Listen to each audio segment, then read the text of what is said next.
Oseas 2:16. En aquel tiempo, dice Jehová, me llamarás Ishi y nunca más me llamarás Baali, porque quitaré de su boca los nombres de los Baales y nunca más se mencionarán sus nombres.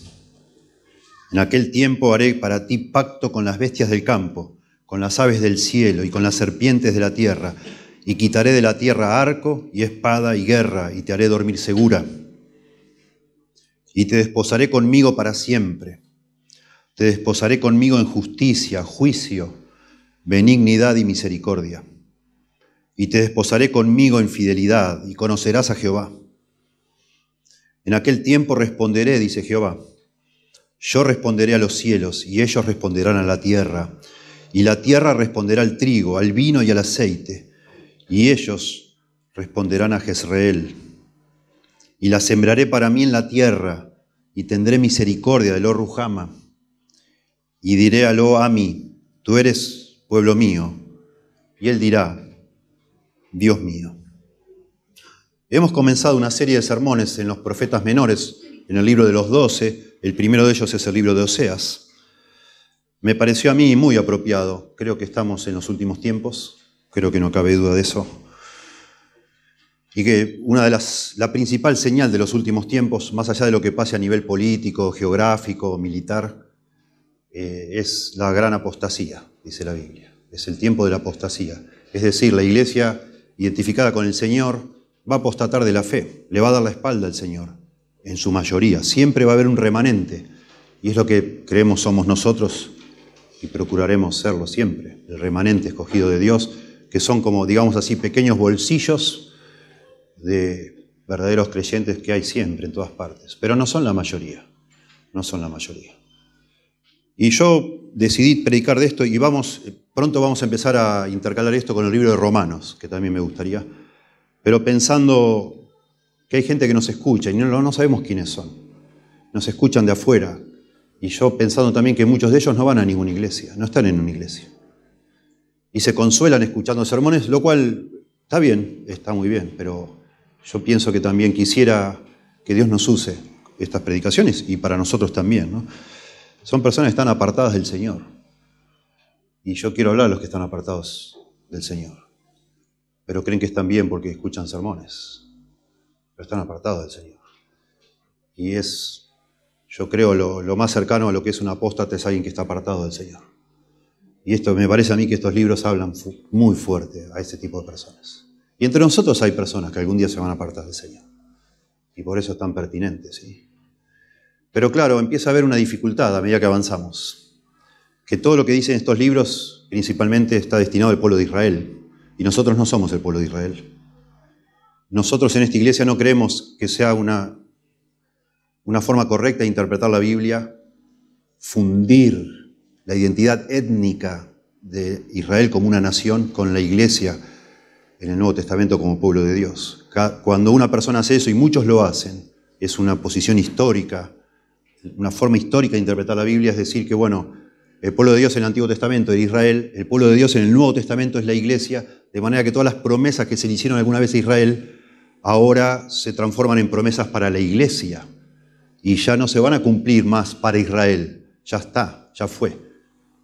El nuevo pacto ahora es abierto para todas las personas, no solo Israel, de manera que todas estas promesas, hoy vamos a hablar de promesas que hay aquí, ya no cumplen para nosotros, ya no cumplen para Israel, sino para nosotros. Se fundieron, digamos así, se absorbieron. Claro, eso genera un problema, entonces Dios no habló de verdad, o sea, Él no va a ser fiel a su palabra, es como decir de mentiritas, lo dijo, pero no era tal cual así, al pie de la letra. Eso es un gran problema. Las personas que interpretan la Biblia de esta manera que yo digo, lo resuelven de una forma, usan ellos una analogía, no la inventé yo, dice, imagínate que vos le prometés a tu hijo una bicicleta. Y decís, hijo, cuando cumplas 18 años te voy a regalar una bicicleta brutal, espectacular. Y tu hijo está esperando la bicicleta, él tiene una bicicleta, pero vos le vas a regalar lo mejor de lo mejor. Y eso le decís, le mostrás los folletos, todo. Esto te voy a dar, es una promesa, ¿verdad? Concreta.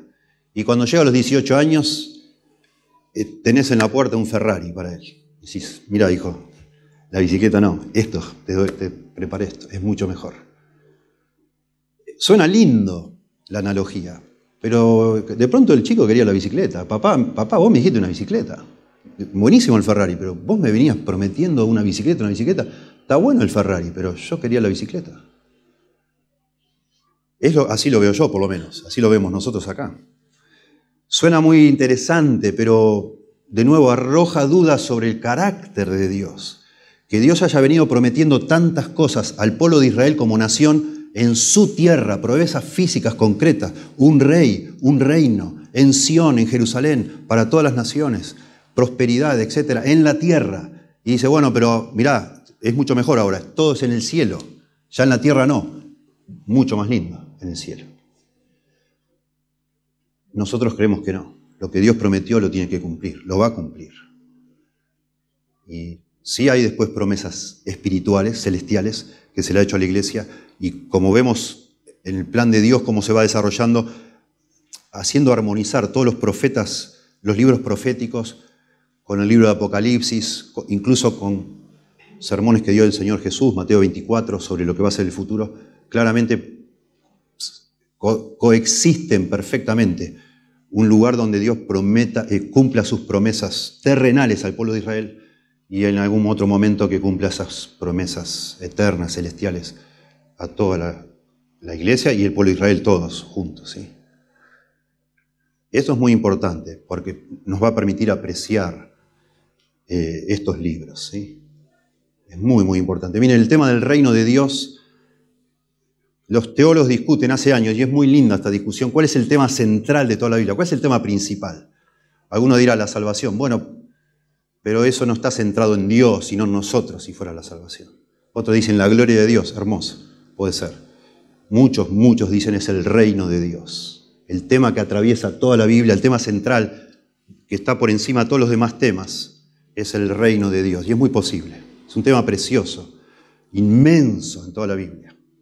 Pero también es un tema muy complejo, porque se describe de tantas maneras que parecen contradictorias el reino de Dios.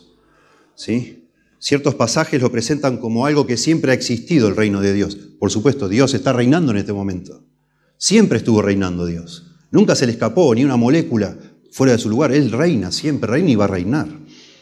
Sin embargo, también se describe como algo que va a tener un comienzo específico, histórico, definido.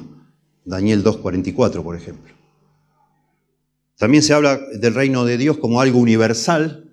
Sin embargo, en otros pasajes parece que fuera algo local. Se habla que es el gobierno directo de Dios. Dios es el que gobierna de forma directa, Él es el rey. Sin embargo, hay otros pasajes que se menciona a un mediador. Dios gobierna a través de mediador. En algunas partes de la Biblia, y tengo acá los textos, pero no quiero, es una introducción esto, ¿verdad? No quiero apabullar con mucha información. En algunas partes se habla de que el reino es como algo completamente futuro, algo que va a suceder en el futuro. Zacarías 14, Mateo 6, etc. Sin embargo, en otras partes se habla como una realidad actual. Ya estamos. Acuérdense ustedes, el Señor nos manda a orar, venga tu reino. O sea, todavía no está, venga el Señor, cada día oren, venga tu reino, venga tu reino. ¿Sí? Sin embargo, también el Señor dijo, el reino está aquí y ahora, entre ustedes. Son tensiones que nos obligan a nosotros, por supuesto a todos los expertos intérpretes de la Biblia, a resolverlas. Y a nosotros, que quizás no somos expertos intérpretes, bueno, nos da una pista de que esto es algo muy complejo, demasiado, y tenemos que, en un sentido, si se quiere, inventar categorías para discernir, sin anular, con un énfasis, lo que dice en otro pasaje. ¿Sí? En una parte el Señor dice que el reino de Dios no es comer ni beber, como si fuera todo algo espiritual y nada más. Sin embargo, hay muchos otros pasajes donde se nos habla del reino de Dios como cosas tangibles, concretas, terrenales, promesas terrenales. ¿Sí? Hay pasajes que dicen que el reino de Dios es para Israel y hay pasajes que dicen que Dios dio ese reino a todas las naciones, por ejemplo. ¿Sí? Y esto es, entonces, un tema muy complejo. Pero creo que es la forma que nosotros tratamos de estudiar la Biblia, que es porción por porción y tratando de explicar esa porción, creo que si somos consistentes en eso, al final es como un rompecabezas que vamos a poder armar, ¿sí? No es correcto usar la teología sistemática, es como una forma de organizar toda la información de manera coherente, ¿no? En un sistema.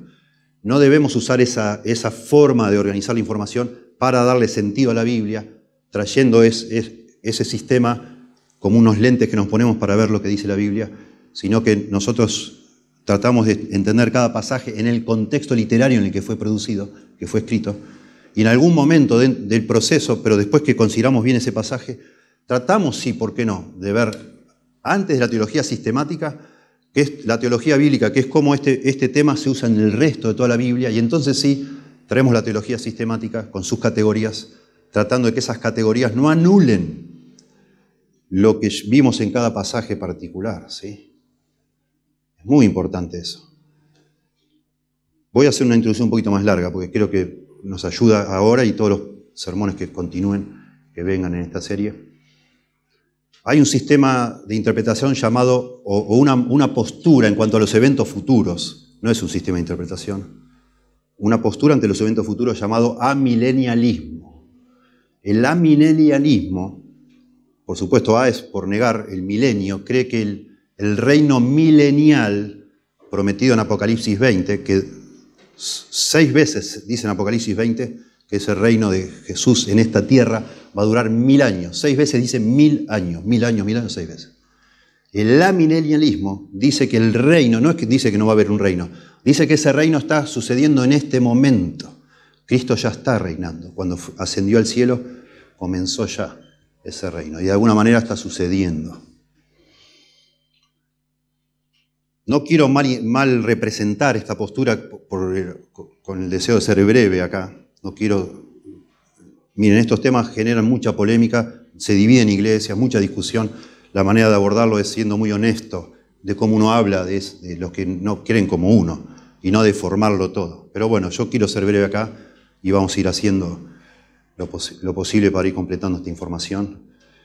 Nuestro hermano Jonathan se ha especializado en este tema, es la autoridad que hay entre nosotros, algún día explicará muy bien, ¿sí? Los amilenialistas, bueno, creen, como decimos, que el reino de alguna manera ya se está dando entre nosotros, ya está sucediendo, y todo lo que nosotros llamamos la tribulación, que es algo, según el libro de Apocalipsis, aparentemente así es lo que se ve según nosotros, son los 7 años previos a la segunda venida de Cristo, también está sucediendo entre nosotros, ya está sucediendo. ¿Sí? No es que no creen en el reino, creen que está sucediendo en este momento. Desde que vino Cristo hasta ahora y seguirá hasta la segunda venida de Cristo, es ese periodo intermedio, ¿sí? Por eso a algunos no les gusta ser llamados amilenialistas, sino de alguna manera ellos creen, les gustaría que se lo llame milenialismo realizado, porque se está realizando según ellos. Según ellos, en este momento Satanás está atado, porque es lo que dice también en Apocalipsis, que Satanás va a ser atado por 1000 años, para que suceda el reino de Cristo en la tierra, etc. ¿Sí?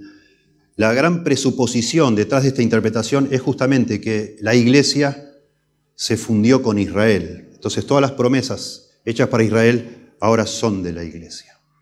No va a haber en el futuro un lugar concreto en donde, o sea, terrenal, quiero decir, concreto en el sentido terrenal, en esta tierra, donde se le va a dar a Israel como nación separada, como un grupo étnico separado, se le va a dar el cumplimiento de todo lo que se le prometió.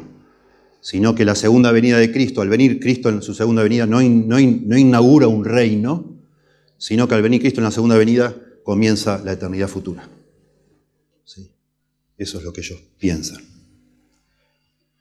Bueno, nosotros creemos que, por supuesto, entendemos los argumentos que ellos enseñan y presentan, pero se nos hace un conflicto, como decimos, de tener que espiritualizar tantos pasajes, donde se dice de manera tan específica que a Israel, por ejemplo, leímos recién, Ezequiel 36, se subraya mucho en el futuro, como nación Israel va a ser vindicada, va a ser restaurada, va a ser bendecida, se le va a restituir un lugar y va a ser un lugar central entre todas las naciones. En ese reino terrenal que se describe va a haber una vida física, va a haber pecado todavía, y por ejemplo, ese es otro de los pasajes que de alguna manera confunden, porque hay descripciones de ese reino donde todavía va a haber muerte, personas van a morir, y todavía va a haber pecado, dándonos a entender que ese reino va a suceder en este mundo, antes que este mundo sea destruido y renovado, la nueva tierra y el nuevo cielo. En este mundo, así como lo conocemos, aparentemente va a haber un reino. Y de nuevo, tenemos que hacer algo con esos pasajes.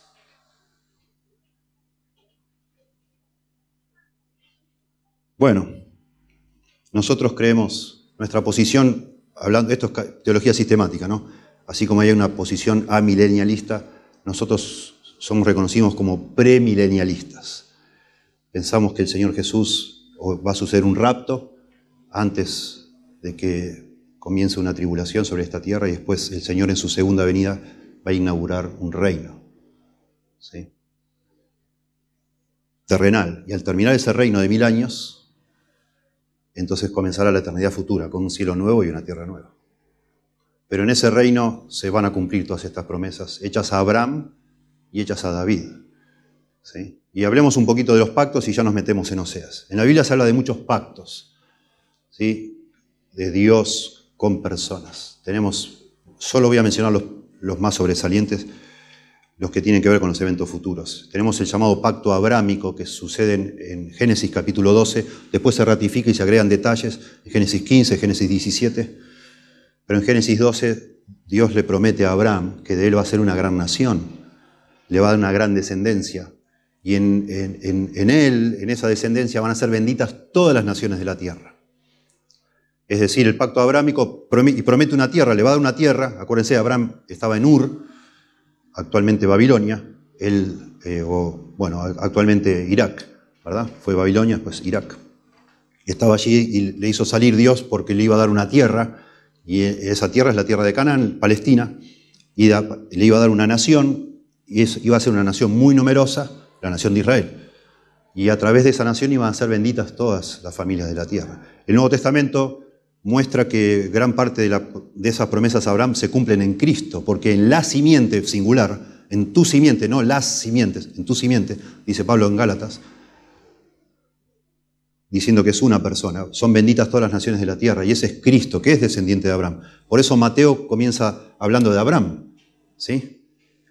Hablando de la genealogía de Cristo, comienza con Abraham, diciendo, bueno, acá se está cumpliendo lo que Dios le prometió a Abraham. Buenísimo, ¿sí? Pero promete una tierra concreta, la tierra de Palestina. Interesante el pacto abrámico, que es incondicional. Cuando en Génesis, creo que es 17 o 15, no recuerdo ahora, se me mezcla, creo que es 15, cuando Dios va a hacer el pacto con Abraham, Abraham se queda dormido, ¿sí? Y es decir, que el pacto lo hace Dios nada más. Abraham nunca pasa, porque simbólicamente había que pasar por el medio de animales cortados. Porque hacer un pacto en realidad en hebreo es cortar un pacto, se corta un pacto. Y Dios hizo que Abraham cazara unos animales durante el día y los cortara a la mitad para que juntos pasaran por el medio de esos animales, simbólicamente diciendo que se comprometen el uno al otro a cumplir ciertas condiciones. Abraham se queda dormido y solo pasa Dios. Y eso es todo muy simbólico, que las condiciones no hay, es incondicional. Nunca se dijo, bueno, Dios, yo voy a hacer esto si vos, Abraham, haces esto. Abraham no hace nada, no tiene que hacer nada. Dios se compromete solo. Y eso es un tema que atraviesa todo el Antiguo Testamento también. Que Dios, por amor al pacto con Abraham, se acuerda de Israel y lo rescata de Egipto, etc. Y todo el tiempo Dios está comprometido a lo que prometió, ¿sí? Después tenemos un pacto en Sinaí, que es donde Moisés baja del monte Sinaí con la ley, y allí celebran un pacto, cortan también un pacto entre, Dios por medio de Moisés habla, y el pueblo de Israel. Pero eso es un pacto condicional, porque el pueblo de Israel se compromete a obedecer todas las palabras de la ley, dice, que trae Moisés. Y Moisés matan animales y rocía la sangre sobre todos ellos, haciendo eso también un símbolo, en este caso de la sangre rociada, de que ellos van a cumplir. Y si no cumplen, este pacto incluye bendiciones y maldiciones. Si lo cumplen, todas estas bendiciones. Si no lo cumplen, todas estas maldiciones. De manera que ese pacto, el pacto sinaítico, es condicional. No era incondicional, ¿sí? Y luego aparece el pacto davídico, que es un pacto que hace Dios con David, que promete que va a venir a partir de David toda una dinastía, una descendencia. Israel va a ser gobernado por descendientes de David, para siempre. Y también es incondicional, no se le pide nada a David como condición. De manera que hoy ya sabemos que el pacto sinaítico ya no está vigente, es el que se le llama Antiguo Pacto. Por eso el Antiguo Testamento se llama Antiguo Testamento. Testamento y pacto o alianza es lo mismo. Este es el Antiguo Testamento, porque es el pacto que hicieron en Sinaí, Éxodo 19, ¿sí? Ese ya está. Y se habla mucho en el libro de Oseas. Y lo compara con un matrimonio. Cuando Dios hizo un pacto con Israel allí en Sinaí, en Éxodo 19, es como si Dios se casara con Israel.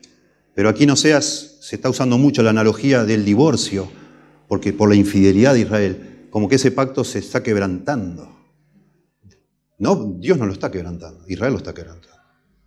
Y todo el tiempo vemos, si bien este no es el último libro del Antiguo Testamento, si lo pudiéramos ubicar en una línea de tiempo, Oseas junto con otros libros están casi al final del Antiguo Testamento, donde ese pacto está hecho añicos ya, porque la parte condicional nunca se cumplió.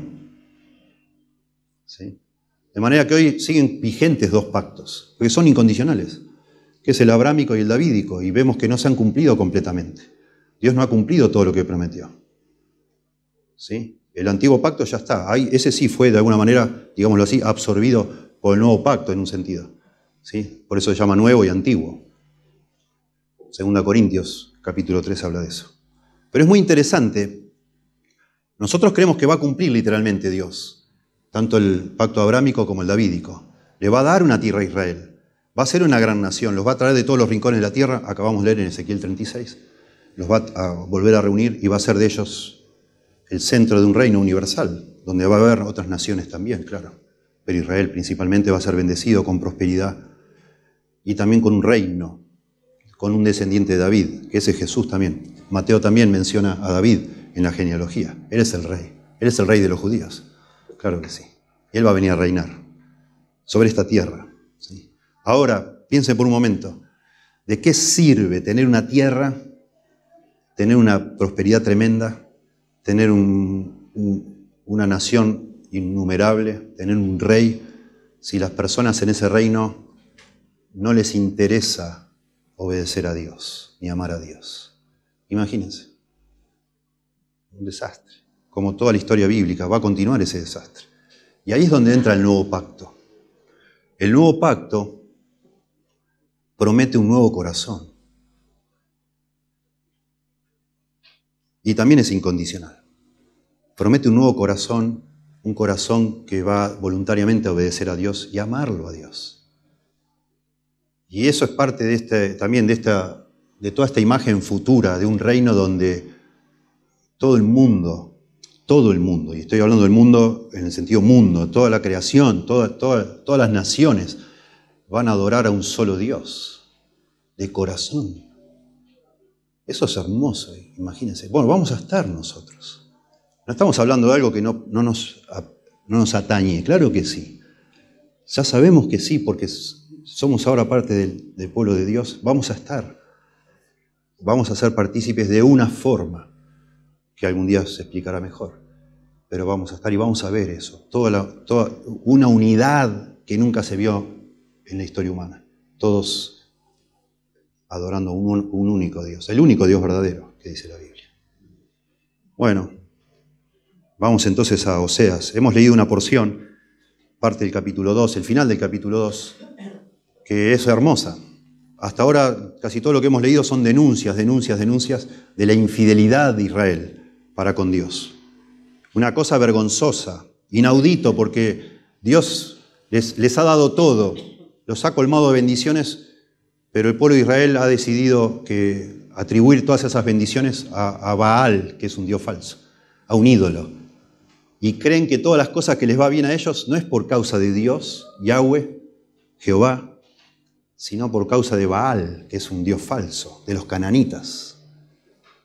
Un dios en muchos aspectos, no en todos, pero en muchos aspectos, relacionados como con ciertas prácticas sexuales, ¿sí? Como el dios que proveía la fertilidad, era el dios del trueno. Baal, que es el que supuestamente daba las lluvias, que en ese contexto del Medio Oriente agrícola ganadero era todo, digamos. Tu prosperidad, tu bendición, todo tenía que ver con la lluvia.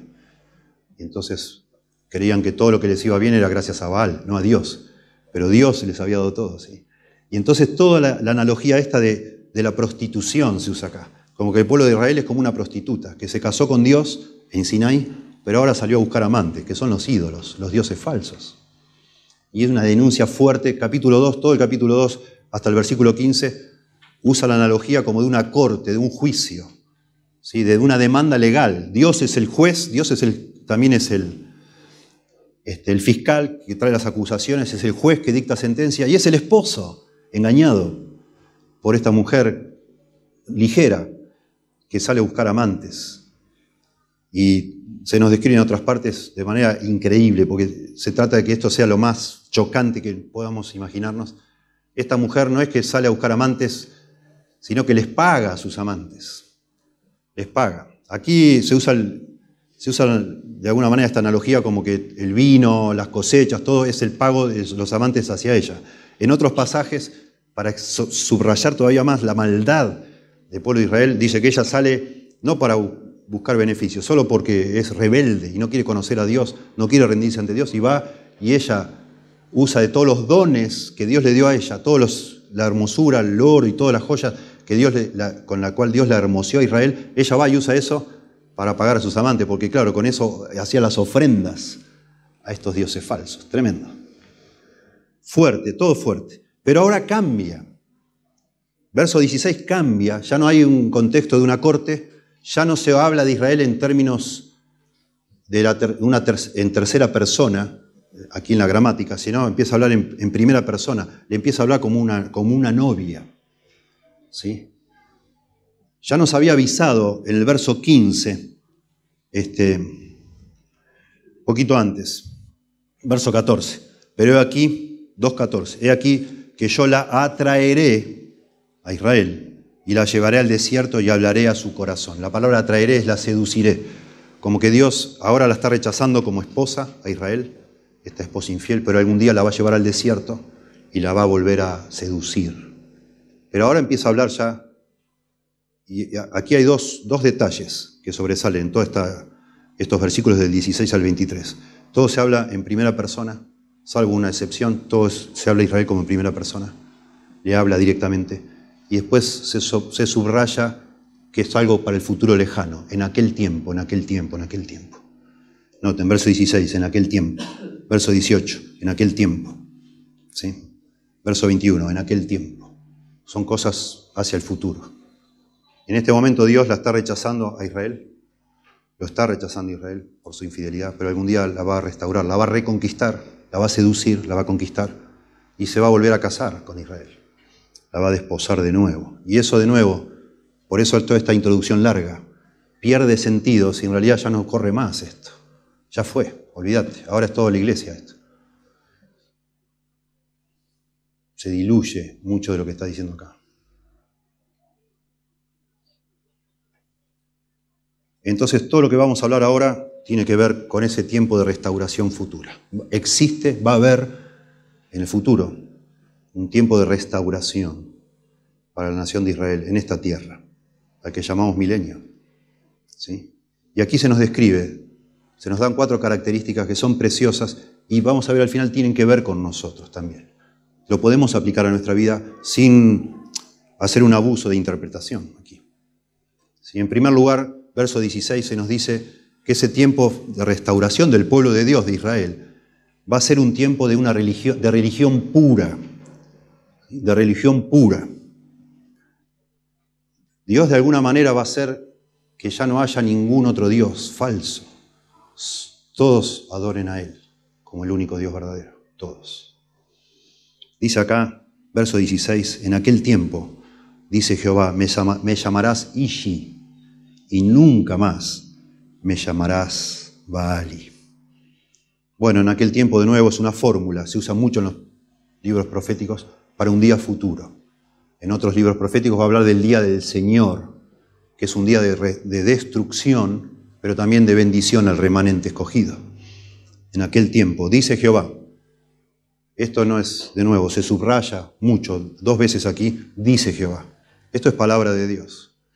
¿Sí? Son oráculos divinos, tienen la autoridad de Dios. Me llamarás Ishi. Ish en hebreo es varón, hombre, pero también se traduce esposo. Es una manera más general de hablar de esposo, pero es esposo. Y no Baal, dice, ya no me llamarás más, nunca más me llamarás Baali. Baal significa señor, amo, también, en hebreo, en arameo y en hebreo, Baal, amo. Me llamarás Ishi, mi esposo, no más, nunca más me llamarás Baali, mi señor. ¿Por qué dice esto? Bueno, porque, otra vez, la palabra Baal, si bien significa amo, señor, y se puede aplicar para Dios, también es el nombre que tenían estos dioses cananeos falsos, Baal. Es decir, los cananeos, cuando adoraban a Dios, le llamaban señor a ese dios falso. Le llamaban Baal. Y hacían su imagen con un trueno en la mano, etcétera, pero le llamaban señor. Bueno, dice Dios, tanto yo aborrezco esto, que ya nunca más a mí me van a llamar Baal, sino Ish.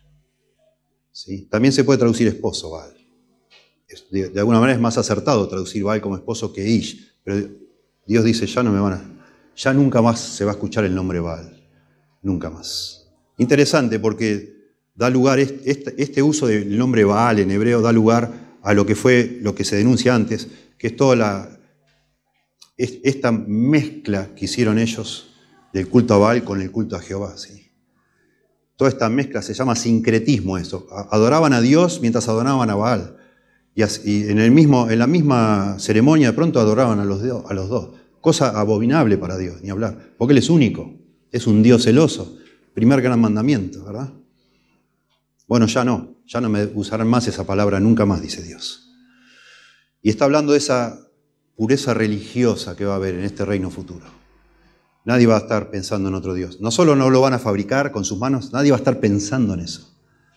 Ya no se lo va a mencionar más y no van a tener ni siquiera memoria, dice un poquito más adelante. Precioso. Verso 17, porque quitaré de su boca los nombres de los Baales y nunca más se mencionarán sus nombres. Noten que acá lo pone en plural, Baales, porque es como era. En general, el dios de los cananeos era Baal, señor, pero tenían también, cada ciudad tenía su Baal, su señor.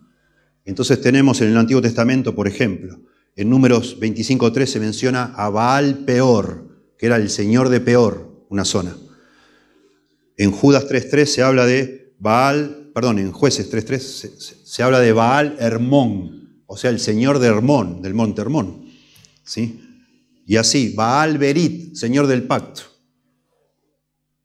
Baal de Samaria, señor de Samaria, etc. ¿Sí? Baal Zebub, que era el dios de los filisteos, en Ecrón, etc. Porque Baal significa señor. Y por eso se habla de los Baales en plural, porque cada ciudad tenía su Baal. Así como a veces tenemos acá la Virgen de San Nicolás, la Virgen de no sé qué, la Virgen de Luján, cada ciudad tenía su ídolo para adorar. Por eso dice, nunca más quitaré de tu boca los nombres de los Baales y nunca más se mencionarán sus nombres. El verbo ese mencionarán también se refiere, nunca más nadie se va a acordar. No solo lo van a mencionar, sino van a tener memoria de eso. Basta, se acabó, no va a haber más eso. Qué interesante, no tenemos tiempo para desarrollar, pero qué interesante este tema de la idolatría en toda la Biblia y del monoteísmo. En la Biblia dice que son todos dioses falsos. Hay un solo Dios, no hay varios dioses, hay uno solo, que es Yahweh, Jehová, el creador del cielo y la tierra, el Dios de Israel, nuestro Señor. No hay otros dioses. Son invenciones de las personas. Y se subraya, cada vez que se habla de la idolatría, se subraya que son obras de manos, hechas por manos de hombres, que necesitan ser restauradas, la tienen que lijar, pintar, parchar. Ustedes saben, según la imagen que sea y el material que sea. Son inventados, son demonios detrás de eso. En un sentido, en comparación con Dios, no hay en comparación con el único Dios verdadero, no hay otros dioses, no existen. Pero en un sentido sí que existen, en un sentido real existen, porque son creaciones de los seres humanos. Tremendo, tremendo. Montones de cosas que nosotros pensamos son inventos nuestros que no existen.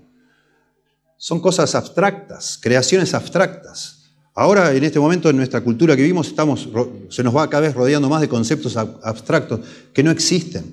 Yo soy binario, dice uno. ¿Qué es eso? No existe. Lo inventó alguien en una universidad y decís, soy binario. ¿Qué es eso? Soy nada. ¿Qué es eso? ¿De dónde sacaste esa idea, esa categoría? No existe. Pero de tanto machacar y imponerla, en un sentido esa entidad binario sí hace referencia a algo que sí existe. ¿Me siguen? Está inventado, es una creación del ser humano, ¿verdad? Bueno, cuando el Señor venga a reinar en esta tierra, todas esas creaciones teóricas, abstractas, desaparecerán y quedará lo que realmente es real, que es un solo Dios. Gracias a Dios por eso. Gracias a Dios por eso. Nuestro corazón es terrible y ya lo hemos dicho y cada vez quizás mencionemos algo cada vez que prediquemos de este libro, pero nuestro corazón es una fábrica de ídolos, decía Calvino eso, y es cierto. Somos capaces de inventarnos, cuando de manera tan sutil como sencillamente empezar a poner demasiada expectativa sobre algo. Oh, el día que yo tal cosa, el día que me case, van a acabar todos mis problemas, y me caso, y ya estás y soñás con el casamiento y caminás en el aire, que estás pasando, como ayer pasó acá, y ya te armaste tu ídolo, que no tiene el nombre de Baal ni de ningún dios, pero vos tenés un pensamiento idólatra. En el mismo momento que pensás que el día que se den ciertas cosas, vas a lograr tener lo que solo Dios te puede dar. Y en ese sentido es un ídolo, porque le das la espalda a Dios y te enfocás, te afanás para lograr eso que pensaste que te va a dar lo tan soñado, ¿verdad? Y así somos. Son creaciones mentales. Después te casás, tenés, o te comprás, o lográs, o alcanzaste el título, no sé, el estatus, lo que sea, y te das cuenta que era, como dice el libro de Eclesiastés, como atrapar el viento, una pompa de jabón. No existe. Te lo inventaste vos. Y en ese momento te agarra como una especie de depresión y te empezás a inventar otra nueva idea que te motive para lograr algo, para no caer en depresión. Pero son inventos nuestros. Bueno, va a venir el día en el que todo eso desaparecerá. Y nuestros corazones, sin división, van a estar enfocados en Dios, solamente en Dios. Y eso es lo que dice acá. Por supuesto, en el contexto acá de idolatría asquerosa, brutal. Incluso había padres que quemaban a sus hijos para adorar a ese Dios Baal, imagínense. Y no solo ellos, en todas las culturas humanas ha pasado algo parecido. Es parte del nuevo pacto. La promesa de este nuevo pacto que vamos a tener un corazón tal, los seres humanos, que seamos bendecidos con ese nuevo pacto, que solo pensaremos en Dios, amaremos a Dios y obedeceremos a Dios y adoraremos solo al Dios verdadero. Dice en Deuteronomio 30, yo lo leo, un poquito largo, pero escuchen. Sucederá que cuando hubiere... Esto es Moisés hablando, antes de morir. Moisés hablando. Acaban de alguna manera reafirmar ese pacto que los casó con Dios, digamos, y está diciendo, futuro, después de haber dado todas las maldiciones, Deuteronomio 28, si ellos desobedecen el pacto. Y ahora hable de nuevo en el futuro. Sucederá que cuando hubieran venido sobre ti todas estas cosas, las maldiciones, dice, la bendición y la maldición que he puesto delante de ti, y te arrepintieres en medio de todas las naciones a donde te hubiera arrojado Jehová tu Dios, castigo, dispersión de Israel, así es hasta el día de hoy, y te convirtieres a Jehová tu Dios y obedecieres a su voz conforme a todo lo que yo te mando hoy, tú y tus hijos, con todo tu corazón y con toda tu alma, te convirtieres. Entonces Jehová hará volver a tus cautivos y tendrá misericordia de ti y volverá a recogerte de entre todos los pueblos a donde te hubiera esparcido Jehová tu Dios, aun cuando tus desterrados estuvieran en las partes más lejanas que hay debajo del cielo. De allí te recogerá Jehová tu Dios y de allá te tomará y te hará volver Jehová tu Dios a la tierra que heredaron tus padres, Israel, Palestina, y será tuya y te hará bien y te multiplicará más que a tus padres. Abraham, Jacob, etc., Isaac, Jacob. Y circuncidará Jehová tu Dios tu corazón y el corazón de tu descendencia para que ames a Jehová tu Dios con todo tu corazón y con toda tu alma a fin de que vivas. Eso es hermoso. está comparando el rito de la circuncisión que se practicaba en cada varón judío a los 8 días de nacimiento. Dice, un día Dios va a circuncidar el corazón tuyo. Y después nos desarrolla más adelante y lo va a quitar, como una cirugía de corazón, digamos. Lo va a quitar y te va a dar un corazón nuevo, para que ames a Jehová tu Dios con todo tu corazón y con toda tu alma, a fin de que vivas. Nosotros se nos manda, ese es el gran mandamiento, pero no lo amamos a Dios, ni siquiera nosotros, que hemos recibido el Espíritu Santo de Dios. Es muy difícil. No se ha cumplido todavía esto completamente. Nosotros luchamos. Nosotros tenemos en nuestro corazón una lucha con diosesitos, digamos así, que pensamos que nos van a dar satisfacción. No lo amamos de todo corazón, con toda nuestra alma, no lo hacemos, lamentablemente. Y sufrimos por eso. Precioso. Y pondrá Jehová tu Dios todas estas maldiciones sobre tus enemigos y sobre tus aborrecedores que te persiguieron. Y tú volverás y oirás la voz de Jehová y pondrás por obra todos sus mandamientos que yo te ordeno hoy, de corazón. No solo lo vas a amar, sino que lo vas a obedecer de corazón.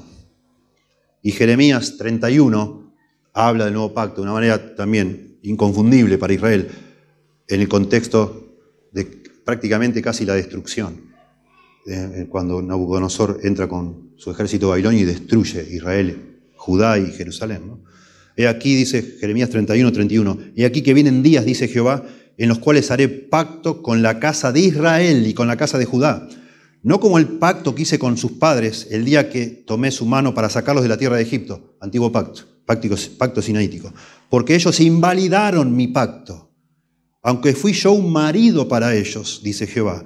Pero este es el pacto que haré con la casa de Israel después de aquellos días, dice Jehová. Daré mi ley en su mente y escribiré en su corazón, y la escribiré en su corazón, y yo seré a ellos por Dios, y ellos me serán por pueblo. Y no enseñará más ninguno a su prójimo, ni ninguno a su hermano, diciendo, conoce a Jehová, porque todos me conocerán, desde el más pequeño de ellos hasta el más grande, dice Jehová, porque perdonaré la maldad de ellos, y no me acordaré más de su pecado.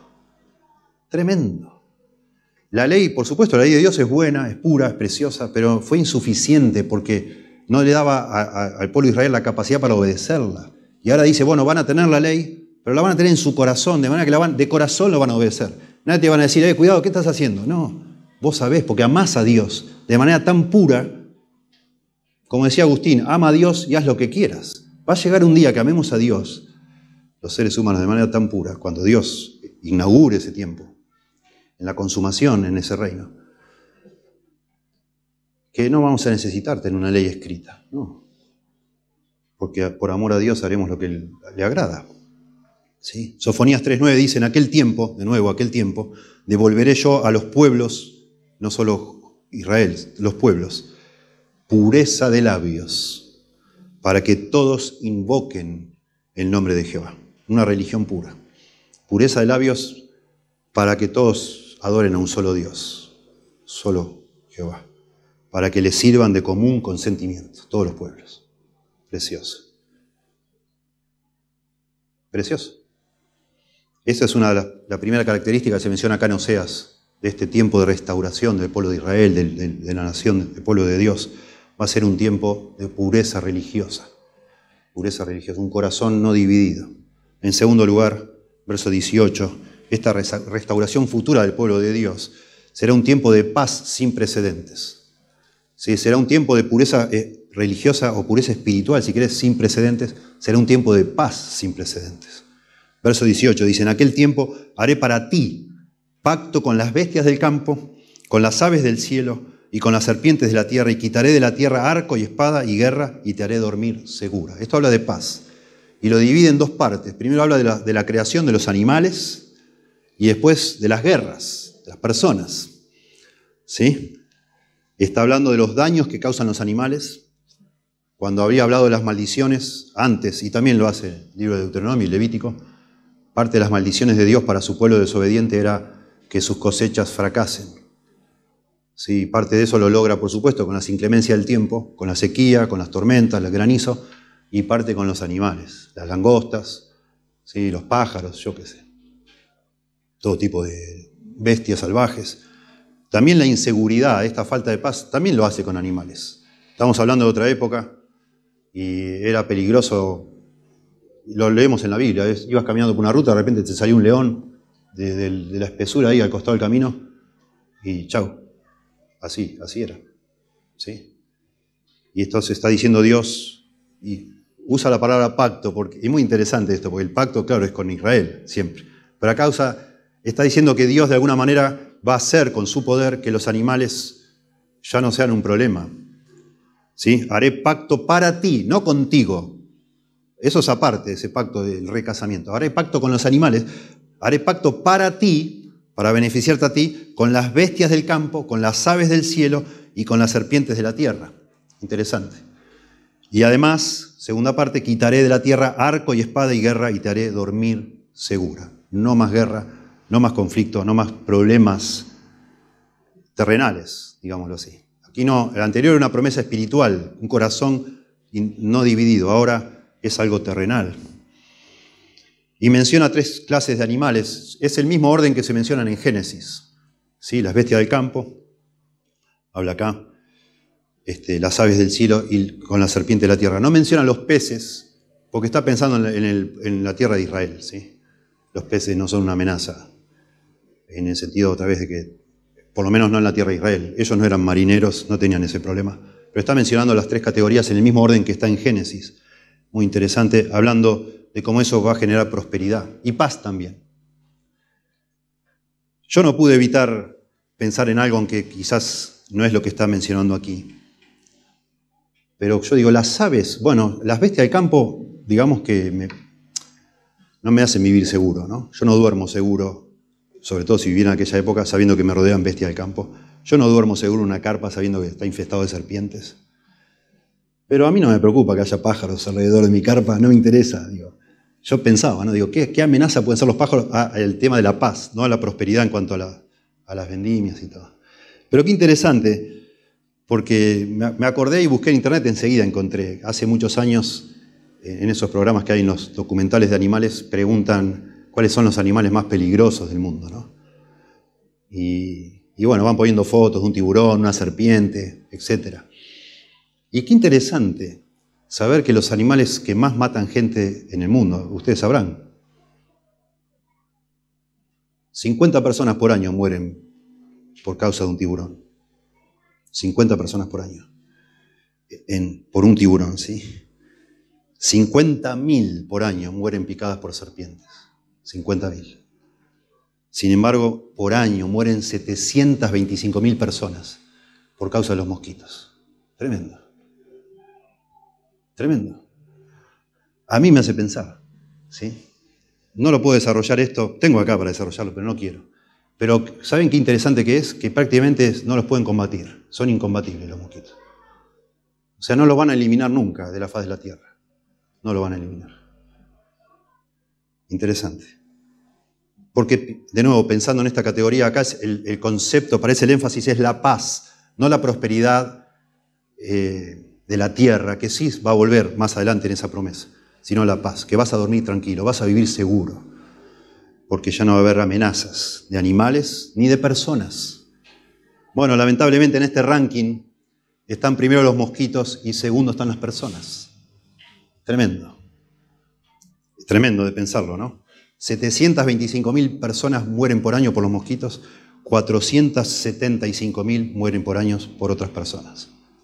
Asesinatos en todo el mundo. Tremendo. Y solo 50 por tiburones. Increíble.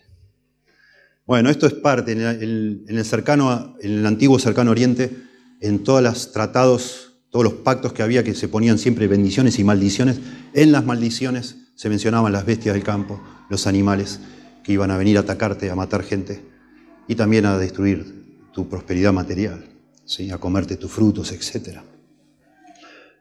Entonces decimos, lo que está diciendo acá, que este tiempo de restauración va a ser sin precedentes en cuanto a la religión pura, pero también en cuanto a la paz. Y se desarrolla eso por todas partes. Va a haber paz, la gente va a vivir segura. Un niño va a jugar con una serpiente, dice Isaías. Un león va a morar junto con un cordero.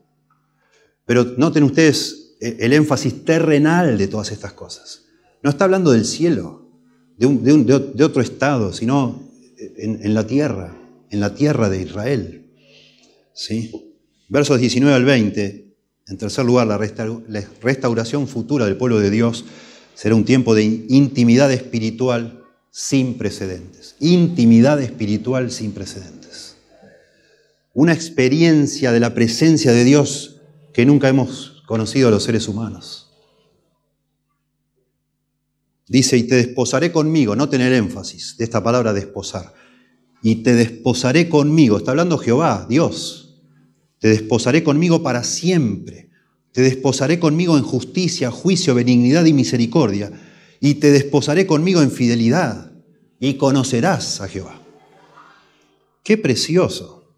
El término que está usando acá, antes había dicho que le iba a llevar al desierto y le iba a seducir. Eso habla casi una analogía del noviazgo, tratando él de seducir. Imagínense a Dios tratando de seducir a Israel. Volviendo a recrear en el corazón de Israel un deseo por Dios. Sí, para nosotros, dice Pedro, para nosotros el Señor Jesús es precioso. Nosotros amamos al Señor Jesús, porque el Señor nos abrió los ojos. Nosotros admiramos sus virtudes, dice 1 Pedro también. O 2 Pedro, capítulo 1, dice, admiramos sus virtudes. Él es admirable para nosotros. Precioso. Pero eso es porque Dios hizo algo en nuestro corazón, ¿verdad? Cuando nacimos de nuevo. Bueno, algún día va a suceder que Dios no solo va a seducir a Israel, sino dice acá, me voy a desposar contigo. Le habla en primera persona. Yo me voy a desposar contigo. Y está usando la palabra que se usa tanto en el Antiguo Testamento de pagar una dote. Así eran las tradiciones del Antiguo Testamento. Pagar una dote era pagar un cierto dinero al padre de la novia, ya para cerrar el contrato. ¿Sí? No tengo tiempo de desarrollar esto, pero era algo muy... No es que una mujer era un objeto de compra, no era un mueble, que yo le decía al padre, bueno, te la compro, dámela. No es así. Todo era un sistema para proteger a la mujer, porque si el marido de manera caprichosa la despreciaba y la abandonaba, por ley era obligatorio que le devuelva todo ese dinero. Y con ese dinero esa mujer se las arreglaba hasta que otro hombre se casara con ella. Porque no había trabajo para las mujeres en esa época, solo en el hogar, en los emprendimientos familiares. Proverbios 31, ustedes pueden ver eso. Pero nadie podía decir, bueno, me echó mi marido, bueno, yo me voy a vivir sola. No, tenías que prostituirte, no había trabajo. Como tampoco había un sistema de jubilación, no existía. Y esa dote protegía a la mujer.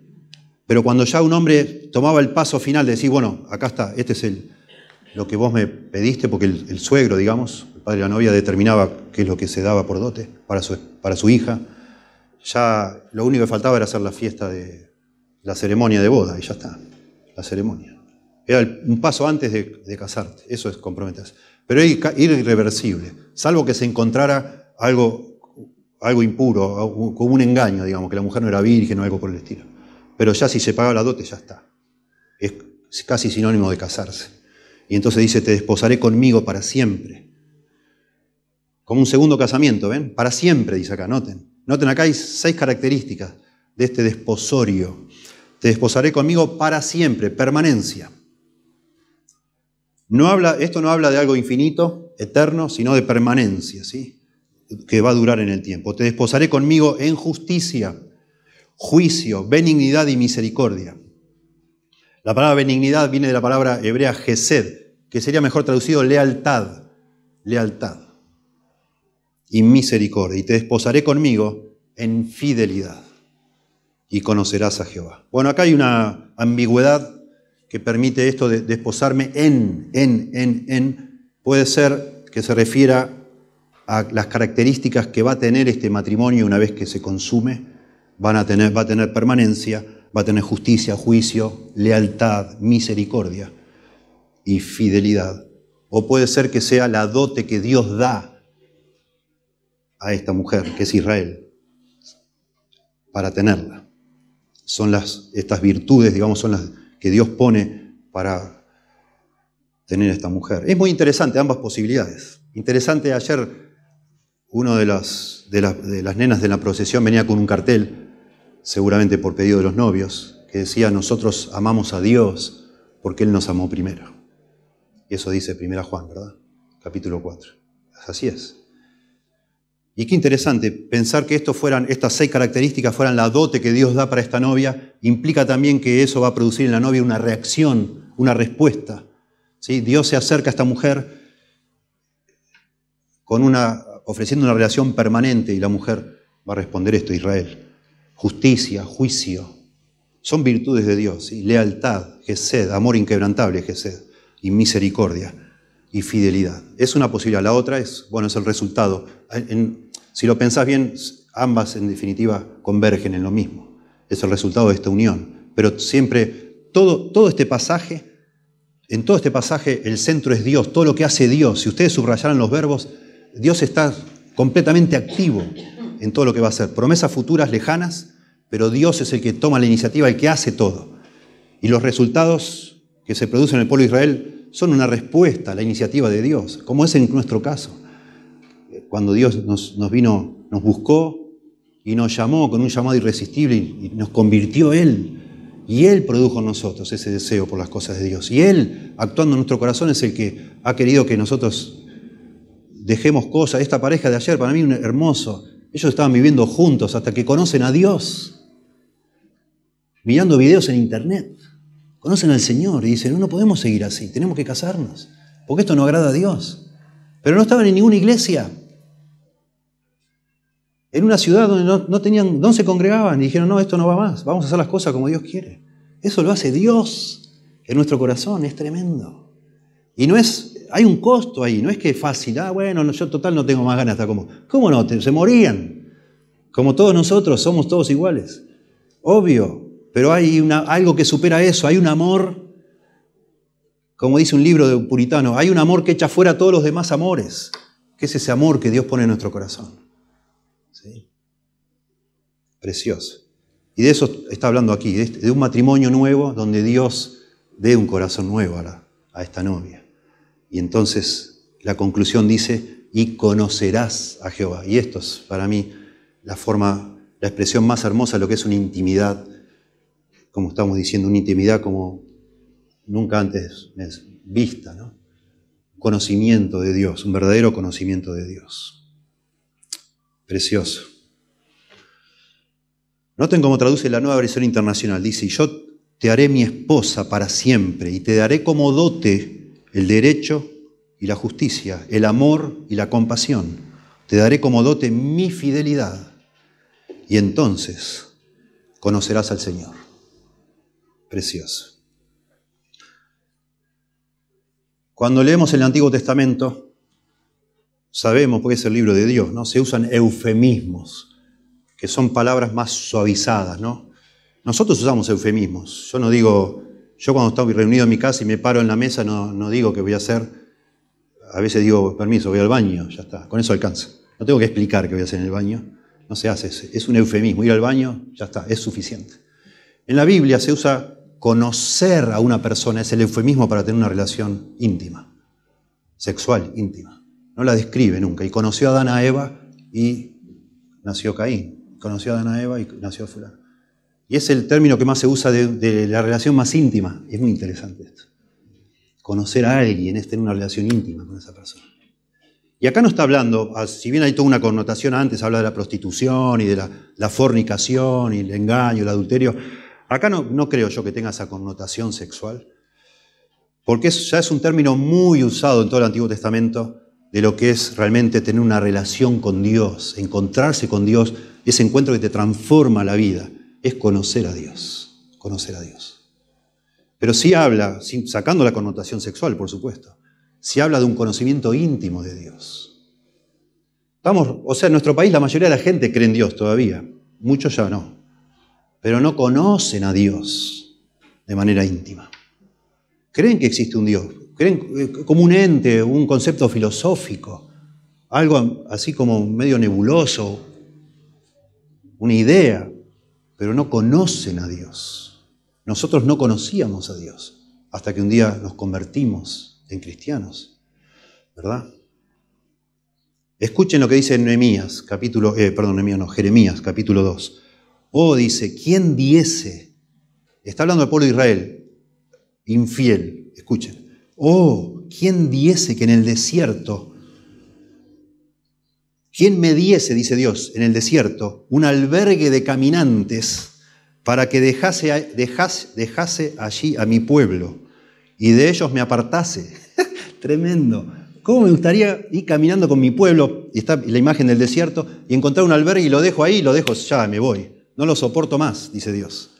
Porque todos ellos son adúlteros, congregación de prevaricadores, hicieron que su lengua lanzara mentira como un arco, y no se fortalecieron para la verdad en la tierra, porque de mal en mal procedieron y me han desconocido, dice Jehová. No me reconoce, mi pueblo no me reconoce, no me entiende, no me busca, no conoce de mí.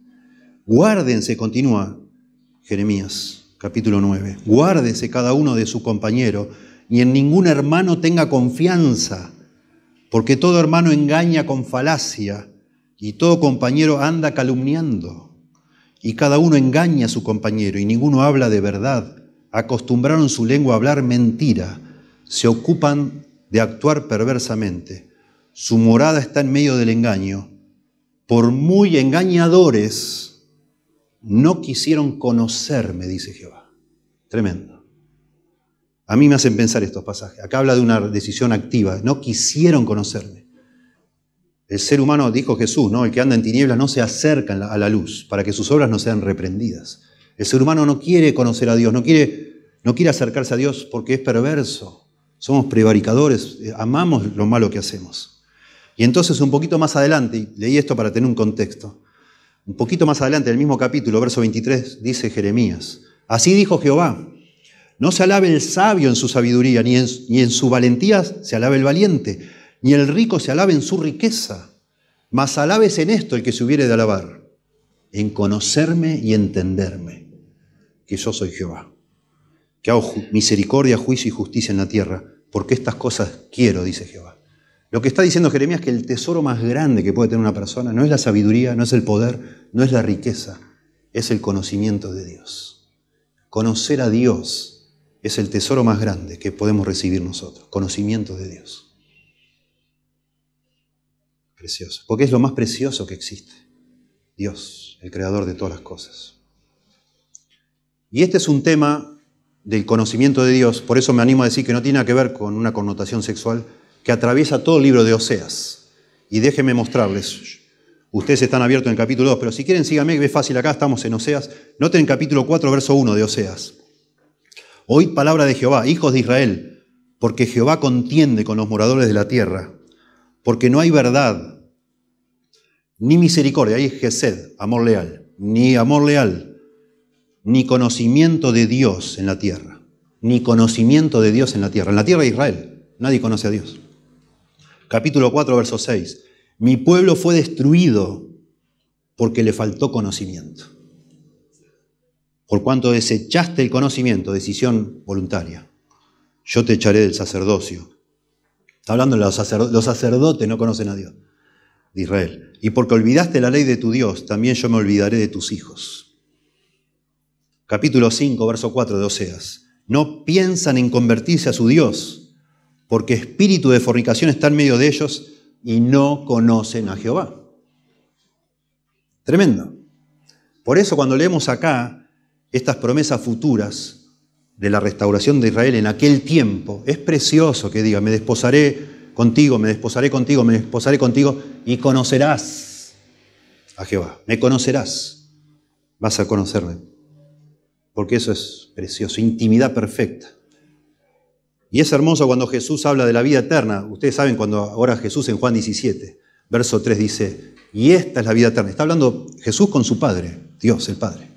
Y esta es la vida eterna, que te conozcan a ti, el único Dios verdadero, y a Jesucristo a quien tú has enviado. Y es precioso de pensar la vida eterna. Nosotros decimos, hola, tengo vida eterna, voy a andar por las calles de oro, las puertas de perla, qué hermoso va a ser el cielo. Según lo define Jesús y según vemos en la Biblia, el gran atractivo del cielo, lo que nos va a volar la cabeza, es poder conocer a Dios. Y esta es la vida eterna, que te conozcan a ti. Tener intimidad con Dios. Por eso la Biblia usa mucho las imágenes de un banquete. En el Medio Oriente también, comer con alguien en la misma mesa es un símbolo de intimidad. Imagínate, ayer había 8 mesas había ayer. Y después la mesa de los, digamos, de los familiares del novio. A veces uno está en la última mesa de todas Y uno dice, oh, qué bueno estaría estar ahí, en la mesa donde está el rey, ¿no? Si me sentara el rey en su mesa, qué bárbaro, ¿cómo sería eso? ¿Cómo me sentiría? Y en la Biblia se usa eso, de nuevo, para hablar de intimidad, de ese banquete. Y nosotros sentados ahí con el Señor.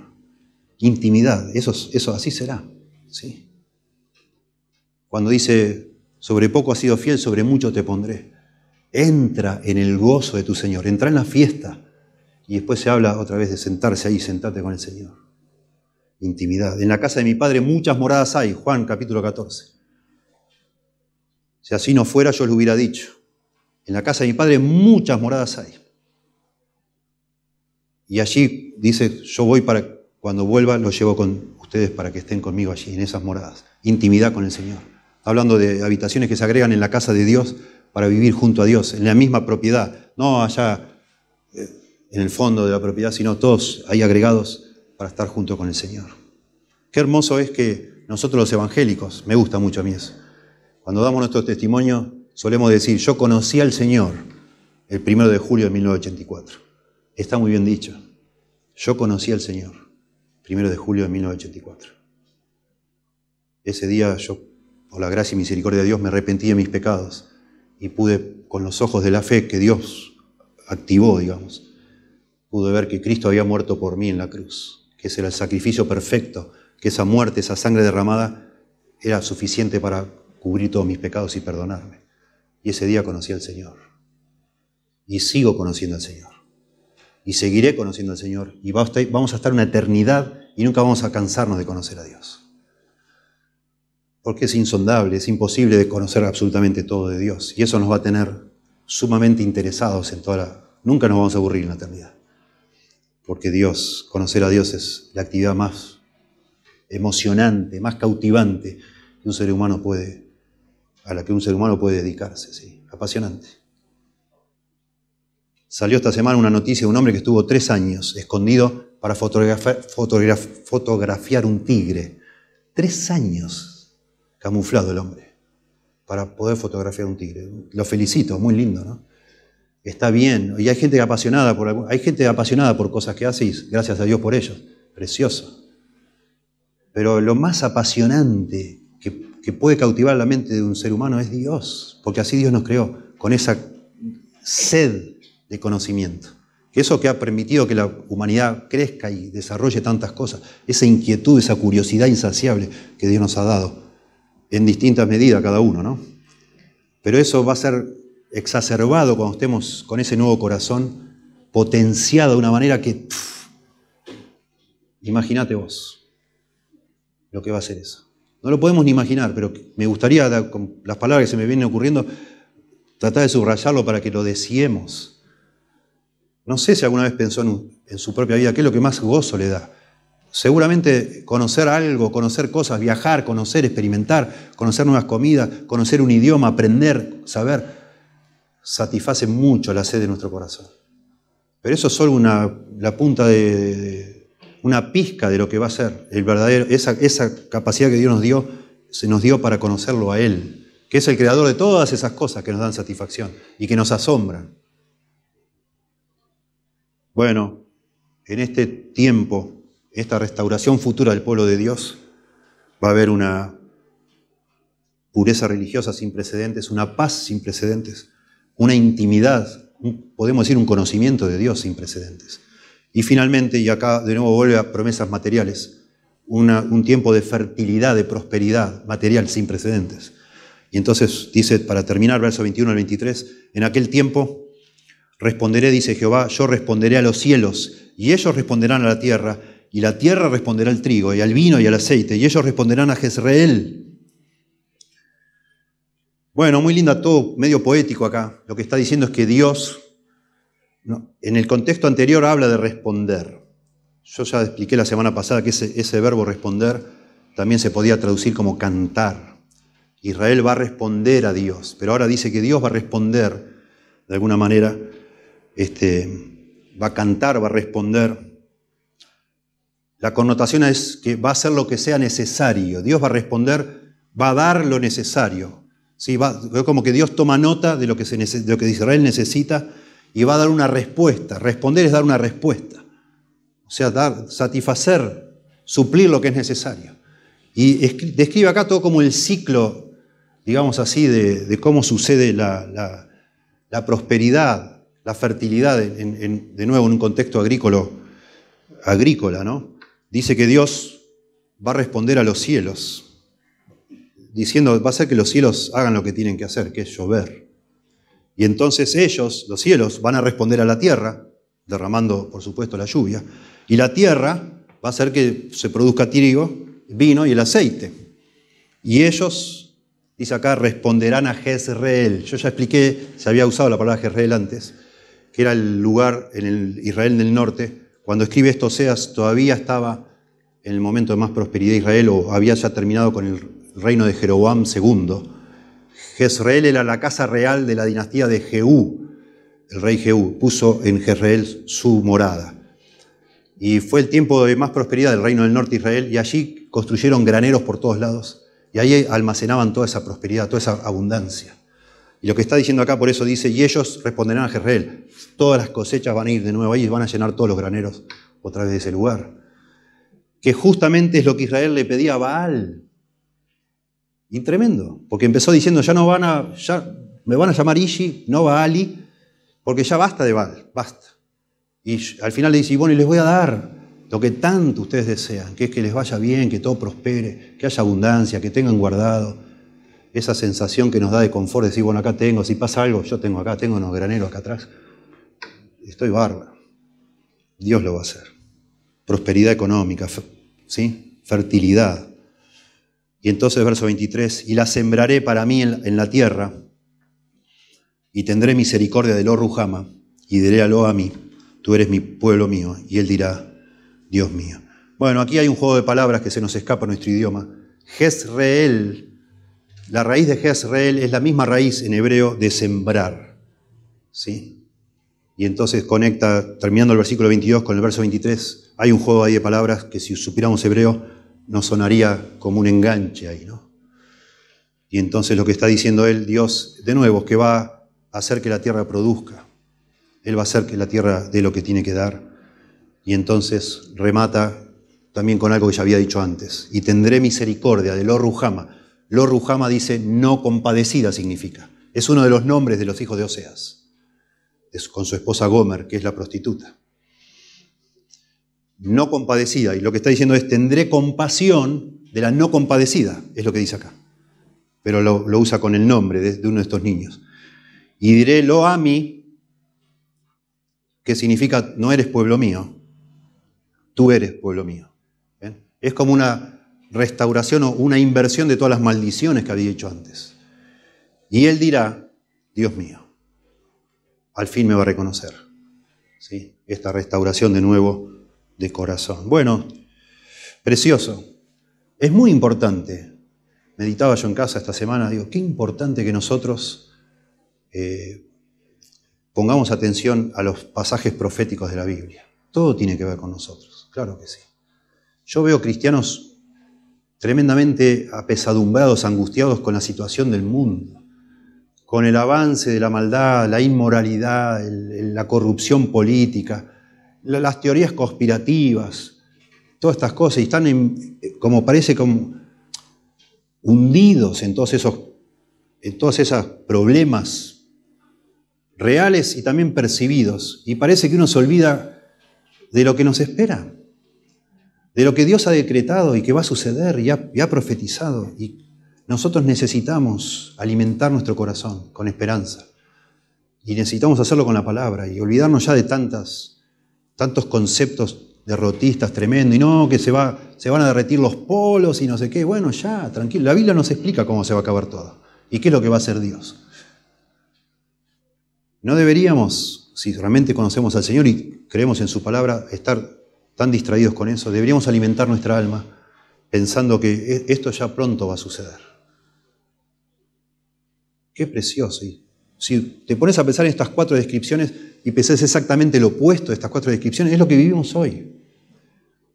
Estamos hablando de un tiempo de una religión pura, una pureza de corazón. No lo hay hoy. Está todo contaminado, incluso en las iglesias mismas. No existe eso. Un tiempo de paz inusitada, no hay conflicto, nadie duerme bien seguro. Se venden cada vez más medicaciones para dormir. Un tiempo, decíamos, de intimidad inusitada también. Bueno, ¿cuántas personas disfrutan de esa intimidad con Dios, conocen a Dios y desarrollan esa relación con Dios? Casi no existe. Y este tiempo también acá de fructífero, inaudito, no lo hay. A medida que nos acerquemos al final va a ser cada vez peor. Qué precioso animarnos con eso. Y el Nuevo Testamento utiliza este pasaje final, verso 23. Lo utiliza dos veces, lo cita Pablo y lo cita Pedro, para mencionar cómo nosotros, que no éramos pueblo de Dios, los gentiles, Israel era el pueblo de Dios, cómo nosotros fuimos hechos pueblo de Dios. Y en ese sentido este texto conecta con nosotros. Dios no nos reconoció a nosotros como pueblo, los no judíos, hasta que vino Cristo con el nuevo pacto, que empezó el nuevo pacto. Y es precioso darle gracias a Dios, decir, yo no merezco.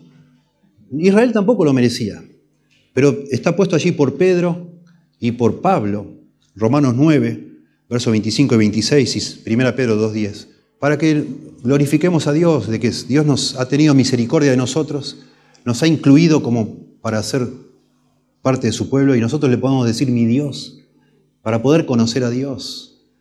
Y ese pacto que ha hecho a nosotros, que es parte del nuevo pacto, nosotros somos. Nada nos separará del amor de Cristo, nada. Nadie nos puede separar, es para siempre, es incondicional. Si sos un hijo, una hija de Dios, lo serás para siempre. ¡Qué hermoso! Tremendo. Nos da consuelo. Nos da consuelo conocemos más a Dios viendo cómo Dios trata a Israel. Israel tan persistente, tan duro, rechazando a Dios, siendo infiel. Y vos ves que Dios, claro que es rígido, pero por otro lado sigue siendo compasivo porque está atado a sus promesas. Y así nos trata a nosotros. Hermoso conocer a Dios, cómo es Dios y ver cómo trata a Dios. Mirá cómo trató a Israel. Y le sigue dando una oportunidad y está abierto de nuevo. Y así es con nosotros, hermanos. Así es con nosotros. Bueno, que el Señor use su palabra. Y por supuesto, puede pasar que entre nosotros que estamos acá, o el que un día escuche, haya alguien que no conoce a Dios. Espero que le haya motivado todo lo que subrayamos sobre lo que es conocer a Dios. Precioso. Yo tenía miedo cuando no era cristiano, o sea, cuando empecé, yo era ateo, pero empecé a leer la Biblia y empezó Dios a conquistar mi corazón, a seducirme de una manera muy fuerte, hasta que al final me entregué a Dios para que me salve, pero tuve un periodo de duda, decía, no, y si me meto en esto y ya no puedo hacer las cosas que me gustan, y me van a prohibir hacer esto, hacer lo otro, capaz que me meto ahí, no sé, en la iglesia y tienen un montón de reglas, no son como, yo ya sabía, conocí a algunos evangélicos, no viven como yo vivo, y no voy a poder hacer más las cosas que me gustan, y empecé a dudar de eso. Gracias a Dios, la atracción de Dios pudo más que todo eso. Pero entonces cuando te convertís y encontrás al autor de la vida, a la fuente de la vida, a la esencia de la vida, es como que encontrás la vuelta a todas las cosas. Todo tiene sentido. Las cosas que te gustaban antes ya no te gustan más, porque ahora hay algo mucho, pero mucho más atractivo. Por supuesto, que es el Señor. Y te fascina y te conquista al punto que uno ya no quiere vivir para sí, dice, sino para aquel que murió y resucitó por uno. Y es el gozo más grande que hay. ¿Se acuerdan las parábolas de la perla de gran precio, el tesoro escondido? Es como que encontramos un tesoro y vamos y vendemos todo lo que tenemos y compramos eso, porque eso vale todo. Bueno, ojalá que si alguno escucha esto y no conoce al Señor todavía, vaya corriendo a rendirse a los pies de Cristo, para que el Señor le salve y le perdone y pueda encontrarse con el autor de la vida y todo empieza a tener sentido. ¿Sí? Te damos gracias, Señor, por tu palabra. Por favor, úsala en nuestros corazones. Señor, danos esa esperanza, pero con más detalle, no solo de la vida eterna, sino detalle, Señor, de ser parte de tu reino, sublime, maravilloso, justo, recto, pero lleno de gracia. Verte en esta tierra, Señor, poniendo todas las cosas en su lugar.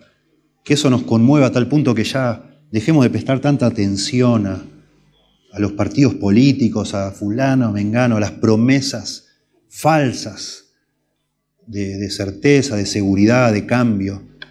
Si cada vez va a ir peor, tu palabra lo dice. Y es parte de tu juicio sobre esta tierra. Darnos gobernantes que mienten, que engañan en todas partes del mundo, Señor. Que no les importa que no pastorean a las personas. No les interesa, sino las esquilan, las estafan. Y así es en todas partes, y va a ser cada vez peor, porque ya nadie te respeta a ti, Señor, y al darte la espalda a ti ya la verdad no vale nada. La rectitud, la justicia, la fidelidad, como hemos leído, la misericordia, la lealtad, no tienen valor. No son atributos que la gente sueña con tener. Señor, ayúdanos a poner la vista en ti y a recrearnos en esta visión gloriosa de la restauración de todas las cosas, donde tú seas el centro, Señor. Y nosotros, por gracia y misericordia, allí disfrutando de bendiciones materiales, los que todavía estén en la tierra, cuando tú vengas, pero probablemente nosotros todos, ya en el cielo de bendiciones espirituales. Y algún día en este cielo nuevo y tierra nueva, también podamos disfrutar de una vida corporal, terrenal, pero en la tierra nueva, Señor. Que tú nos llenes de visión, de esperanza, para también soltar, desapegarnos de este mundo que está contaminado y corrompido. Y esperemos tierras nuevos y cielos nuevos donde mora la justicia, Señor. Por favor, seduce a los corazones que aún son reticentes a conocerte, a reconocerte, Señor. Te lo rogamos en el nombre de Jesús. Amén.